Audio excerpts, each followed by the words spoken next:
bind to specific receptors in the brain and the area around it, and that this interaction created a cascade of biological processes leading to the well-known high.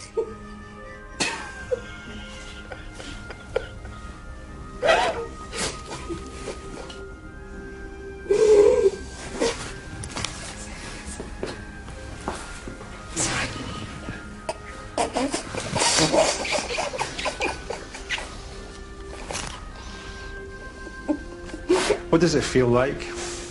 It looks very enjoyable. My God, it's fun. It was amazing.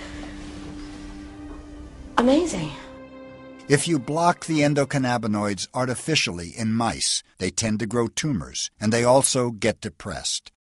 A few years ago, some brilliant entrepreneurs came up with the idea of blocking the endocannabinoids in our body to create a new diet drug.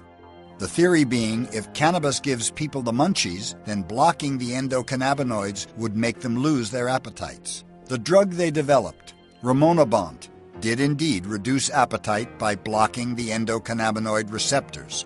But data from clinical trials showed that Rimonabant users suffered depression, anxiety, insomnia, and aggressive impulses at twice the rate of subjects given a placebo. Well, Sanofi-Aventis, the company that had developed and was marketing this agent, did not study people with a history of psychiatric illness or depression before they applied for approval. That was probably a mistake. The EMA did approve it, and the drug's been on the market in Europe for a year and a half by now. And I've sort of said if there was any real problem with this that was more than just theoretical, we would know. Well, it turns out we do know. And they've suggested now that the risk for this agent outweighs the benefit. In one study, there were 5 suicides among Rimonabant users because, as they discovered, endocannabinoids are also mood regulators with the capacity to make us feel euphoric or, when blocked, depressed. Rimonabant was finally withdrawn from the market in 2008. Researchers at the MD Anderson Cancer Center in Texas reported that mice on Rimonabant developed potentially cancerous polyps at a far higher rate than controls, confirming that endocannabinoids are not only mood regulators, but tumor regulators as well. My good Italian friend Di Maso summarized the activity, which is really a summary, says, well, what do the endocannabinoids do? They relax, help us eat, sleep, forget, and protect. Not remember, forget. And don't think that forgetting is less important than recalling. We should have a system to forget. Otherwise, well, if you wish, we can burst. If you go down a mall and see 1,000 faces, do you want to remember all of them? Of course not. What's especially fascinating is that while significant numbers of endocannabinoids are not normally found in breast and prostate cells, the homes for the 2 leading forms of cancer, it appears that large quantities show up only after normal cells begin to progress toward a state of uncontrolled growth, in a desperate attempt to restrain the tumorous invaders. The endocannabinoids already in our bodies did an efficient job for hundreds of thousands of years, working as tumor regulators, free radical scavengers, and anti-inflammatory agents. But then, once we entered the industrial age with all its pollution and chemical doctoring of food, the endocannabinoids became overwhelmed and couldn't keep up with the task of keeping us healthy and protected from toxins. Better public health helped us live longer. But unfortunately, human beings became inundated with the free radicals our bodies produced naturally by simply being alive, along with an unprecedented avalanche of carcinogens and contaminants, including pharmaceutical drugs. The endocannabinoids needed help. Enter cannabis. When marijuana is consumed and broken down into a collection of cannabinoid molecules, the THC and its sisters seek out and bind with the endocannabinoid receptors already inside us.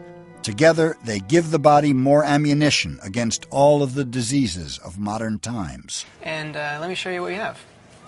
So this is an image from our subject from today. The receptors are highlighted in what color? In bright red, well, any color that you right. see, there are receptors. And red is the really dense areas. And you can see there's a lot of red and yellow. Green and blue are the really not dense areas where there are not many receptors in our brain. So they really are everywhere. Yes, yes. Yeah. In fact, they're the densest receptors, one of the densest receptors in the brain, most populated throughout the entire brain. Right into the brain. Look how hot that is. Wow. Right in the brain. But there's also cannabinoid receptors in the liver. Also, look at the bone marrow, the vertebral column, the ribs. So how do you think what we're seeing here in this image, how does that relate to the experience of using cannabis?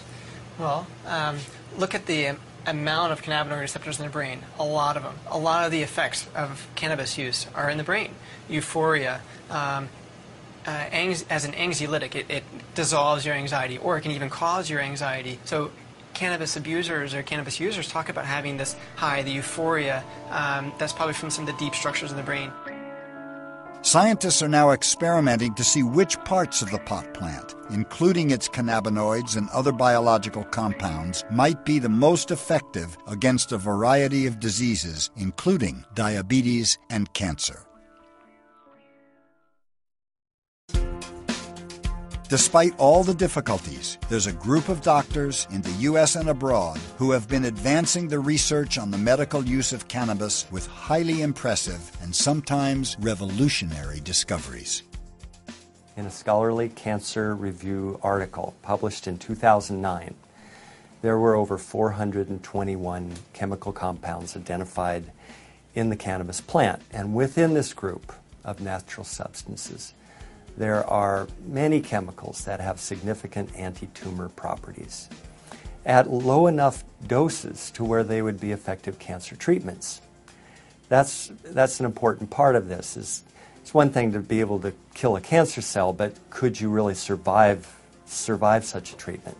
A botanist from the University of Colorado Springs branch, Robert Melamede, who has written an article sort of comparing the carcinogenic effect of cannabis with tobacco and explaining why he thinks that cannabis has the anti-cancer effect for lung cancer. There's nothing else that impacts on so many of our illnesses. You see, when I talk about these age-related illnesses, we're all aging, but we don't all come down with cardiovascular disease. We don't all come down with autoimmune disease. We don't all come down with cognitive dysfunction. We don't all come down with cancer.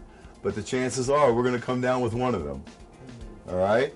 And here we have this one drug that's able to help us holistically with our biochemistry to restore balance. You know, cannabinoids kill cancer cells in many cases. People are not aware of that. They think cancer, cannabis, anti-nausea. It's way beyond that.